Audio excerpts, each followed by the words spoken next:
I'm Puerto Rican. There's a lot of women in our family. I'm the youngest of 5.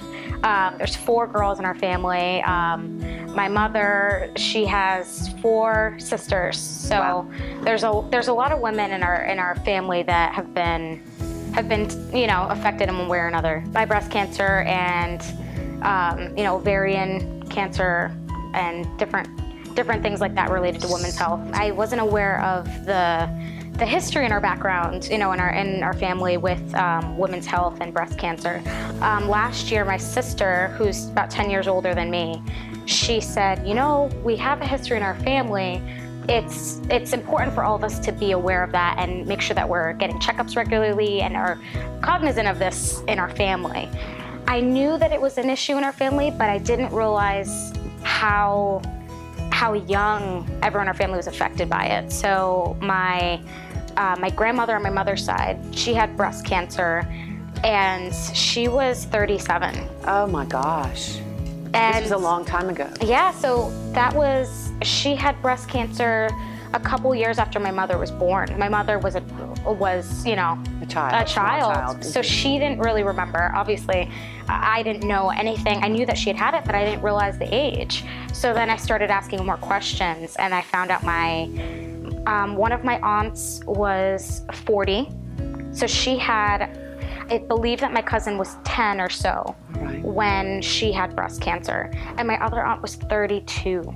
So, me being 26, and my sister being 36, she said, we really need to start looking out at this right now. We need to start paying attention to this. I think the cream is something that, getting involved with you guys and getting the cream and kind of educating myself, it kind of woke me up to the fact this is something that we can check regularly. With breast cancer, getting regular checkups, it changes everything. You can catch these things early. You can do your best to be more aware and be more, protect yourself a little bit more. In my family history, it's, in their 30s, so I'm still a couple years away from when it's been a problem for them. So for me, I'm not fearful right now. Good. Yeah. I'm more of, this cream is sitting in my shower every day. It's a constant reminder. It's a constant, I constantly remember to check, and you have to understand your body and understand the different, how your breasts feel, and how, if you're aware of it now, if I'm checking now and I'm checking for years, I'll know right away if I feel something, because it'll feel different, because I'll be used to the feel. I immediately thought, there's a lot more going on, that a lot of, you feel different things, like the tissue, the different areas that you don't know that's there. You don't really realize until you're like feeling in depth. So it kind of made me think, okay, I really need to understand all these parts of my breast. I really need to get used to what that feels like and be able to identify when something's normal and when something's not normal. Right. Because I think if I was just checking once a year or something, wasn't knowledgeable, I might think something's normal and it's not. Or I felt a relief, because I thought, okay, now I know. Now this isn't something that's foreign to me. It's not something that I'm going to be nervous about. It's not going to be something that, I feel a lot with cancer. You don't know, especially I don't have a medical background, so you don't know all these things, and it's kind of scary because you think, oh, should I go to the doctor? Is this normal? Is it not? And in this case, checking regularly, I felt relief, because I know that now I'm more aware. I have more knowledge than I did before. I know the sister that I spoke to, that gave me kind of a little more insight on our family background. I know she checks regularly, and I know that they're all aware of our history, and that's something that we need to be careful of. So. Does your mom know you're doing it? Yeah, but she's still keeping regular checkups. I asked her specifically about that. I said, are you still going to continue to get mammograms? Are you still doing self-checks? And she said, yeah, the doctor actually only recommended her to do it a couple more times, because of her age range. And she's going to continue to do it, which I thought was really exciting, and especially with the cream. How old is your mother? She's 63. We haven't all talked about it as a group, but I spoke to my mom about kind of how what the experiences were for her sisters and her mother. And, I said, back then they didn't do reconstructive surgery. The surgeries were very different back then. My grandmother was in the 50s when this happened to her.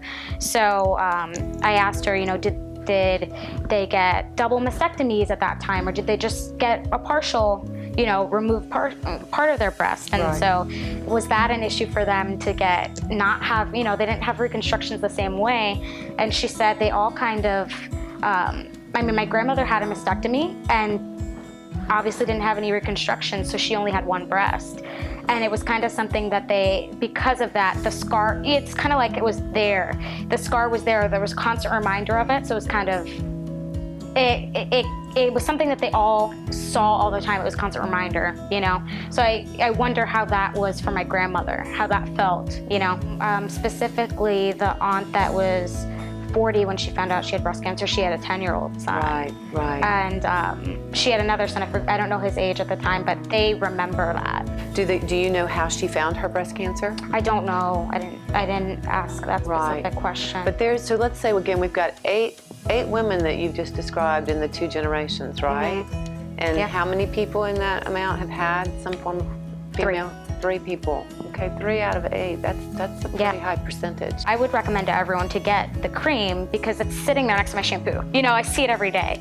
Even if I didn't check that day, it's still in the back of my mind that I need to check, and that I always need to be aware of that. And it just, to me, I think, why not do self-breast exams? Why not take care of this regularly, even starting early? Because it's right there. You can always do those checks and breathe easy when you don't feel anything. Right. It's you don't have access to the other organs that are susceptible to cancer. Right. There's so many other types of cancer, and you might not know until the symptoms have gone too far. So it's kind of like a no-brainer for me. It's kind of, do your breast exams, get the cream. Educate yourself on your family history. Educate yourself. Know what your normal breast tissue feels like, so then you can really be aware of when there's a problem. If there's all these things that you can do to prevent, all these things you can do to be aware and protect yourself, why take the chance?